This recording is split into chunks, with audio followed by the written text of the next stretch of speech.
Smoke and fire fill the opening as robed villagers gather around a burning structure, torches raised and faces split with ugly laughter. It's not an accident or a warning anymore, it's punishment, and the flames make Yise's world feel hostile from the first moment. They talk about burning his house so he can't stay in the village, while Yise appears battered and half-lost in the heat and smoke. The attack stops being abstract hatred and becomes a direct attempt to drive him out for good. Villagers says, "This is what happens when a monster tries to stay in our village." Red-eyed close-ups and 3 shouting figures give way to a giant, grotesque monster wreathed in purple flame-like energy. The chapter pushes the hatred into something monstrous, as if the village's cruelty has turned into a demon of its own. Villagers says, "Let it all burn." Yise comes into focus, scratched up and silent against the purple-lit rock, while a demon's face and a purple blast tear across the frame. The reveal makes it clear he isn't just remembering the nightmare, he's already fighting through it. Through blood, impact bursts, and a near-fainting collapse, he thinks of his family's graves.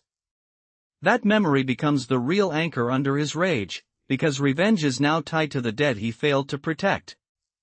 Yise says, "My family's graves."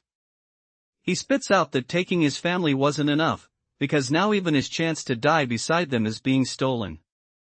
It's a bitter confession, but it also shows that revenge is the one thing left that still feels like his own. Yise says, "Now you're even taking away my chance to die beside them." Red-eyed figures, blood, and purple motion blur crowd the page as the combat keeps grinding forward. One enemy grins through the chaos, then another impact splashes blood across a monster's face, and Yise keeps forcing himself back into the fight. She asks whether beheading the demon and displaying its head really repaid his revenge, then keeps pushing until that victory sounds smaller and uglier than he wants to admit. Instead of praise, she turns his triumph into a challenge. Mongryeon says, "Do you think beheading it and displaying its head repaid your revenge in kind?" She lays out how much he has lost, from his family to his will to live, and the words land with the same pressure as the strain on his face. She isn't mocking him, she's forcing him to hear how far down he's fallen. Mongryeon says, "You lost your family, your will to live, everything." She reframes his rage as potential and asks how he can be satisfied with killing a single demon. Around them, the purple aura and monstrous faces make it obvious she's seeing a much larger hunt than this fight. Mongryeon says, "How can you be satisfied with killing a single demon?" Amid blood and purple motion, he says he understands now and calls it revenge. That confession shows the anger has sharpened into a vow instead of just raw grief. Yise says, "I understand now." He swears it will only end when every last demon has been exterminated. The wide-eyed close-up, the bloodied hand, and the word itself keep that promise feeling less like bravado and more like a wound that won't close. A leg drives into a bloodied opponent, bodies slam across the rocky ground, and purple and pink effects flood the page.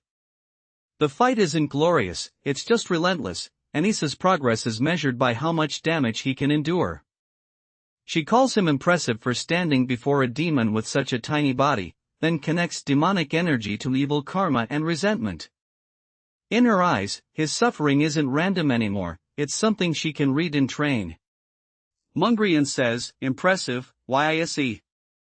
She warns that demonic energy draws demons, and that evil deeds can summon the Wado scholar.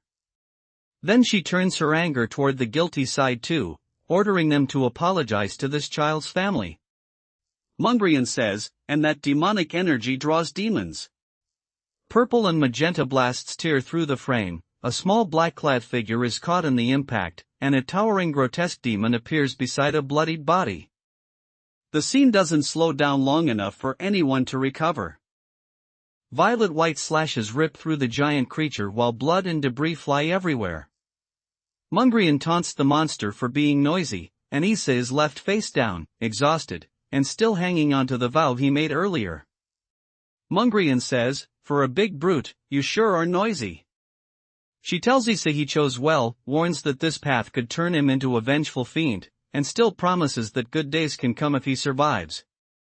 Then she takes him in as her disciple, giving his revenge a direction instead of letting it consume him aimlessly. Mongryeon says, even if that path turns you into a vengeful fiend, good days will come as. By the end, Yise is no longer just the boy the village tried to burn out.